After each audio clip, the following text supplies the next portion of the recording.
సుస్థిరాభివృద్ధి లక్ష్యాల్లో AP ముందడుగట. గత ప్రభుత్వంలో CM Jagan విప్లవాత్మక చర్యలు ఎందుకు కారణం? పలు రంగాల్లో ముందు వరుసలో రాష్ట్రం. 2023-24 సుస్థిరాభివృద్ధి లక్ష్యాల పురోగతి నివేదిక స్పష్టీకరణ. మాతా శిశు మరణాలు భారీగా తగ్గుదల 15.60% నుంచి 6% తగ్గినాయట.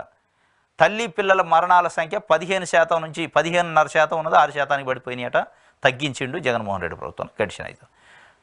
సస్టైనబుల్ డెవలప్మెంట్లో రాష్ట్రం టాప్లో ఉందట గడిచిన 5 సంవత్సరాలకు సంబంధించిన పరిపాలన వల్ల అని చెప్పి ఒక నివేదిక, ఒక రిపోర్ట్ వచ్చింది సస్టైనబుల్ పురోగతిలో అని చెప్పి.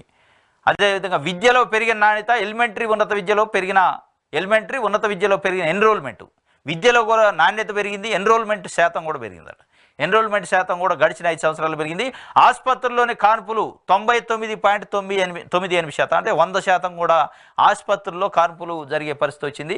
ఆరోగ్యశ్రీతో 4/3 పైగా కుటుంబాలకు ఆరోగ్య ధీమా కూడా వచ్చింది అని చెప్పి ఒక వార్తని ఇచ్చారు. ఇది సుస్థిరత అభివృద్ధిలో ఏపీ ముందడుగులో ఉందట. గడిచిన 5 సంవత్సరాలు జగన్మోహన్ రెడ్డి గారి పరిపాలన ఫలితము అని చెప్పి ఒక వార్తని సాక్షి పేపర్ రాసింది.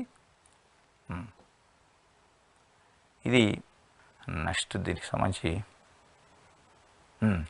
సుస్థిరత అభివృద్ధిలో లక్ష్యాల్లో ఏపీ ముందడుగు. గత ప్రభుత్వంలో సీఎం వైఎస్ జగన్ విప్లవాత్మక చర్యలు ఎందుకు కారణం?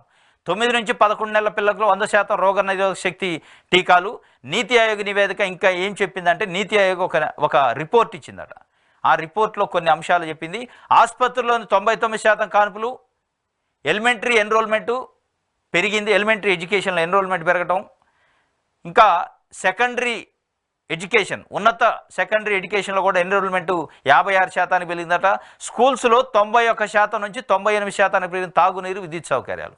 ఇట్లా మొత్తానికైతే నీతి ఆయోగ్ వాళ్ళ రిపోర్ట్లో జగన్మోహన్ రెడ్డి ప్రభుత్వంలో జగన్మోహన్ రెడ్డి గడిచిన 5 సంవత్సరాల్లో చేసిన పరిపాలన వల్ల విద్యలో, వైద్యంలో, మాతా శిశు మరణాల్లో అనేక రకాలైన మార్పులు వచ్చినాయి. సుస్థిరమైన అభివృద్ధిలో ఏపీ ప్రభుత్వం ముందడుగేసింది.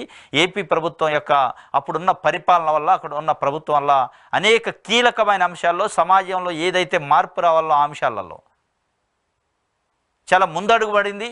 చాలా ముందు సుస్థిరమైన అభివృద్ధిలో కూడా ముందు ఉన్నది అని చెప్పి వాళ్ళు నీతి ఆయోగ్ ఇచ్చిన పరిస్థితి. దానికి సంబంధించి ఒక వార్తనిచ్చింది.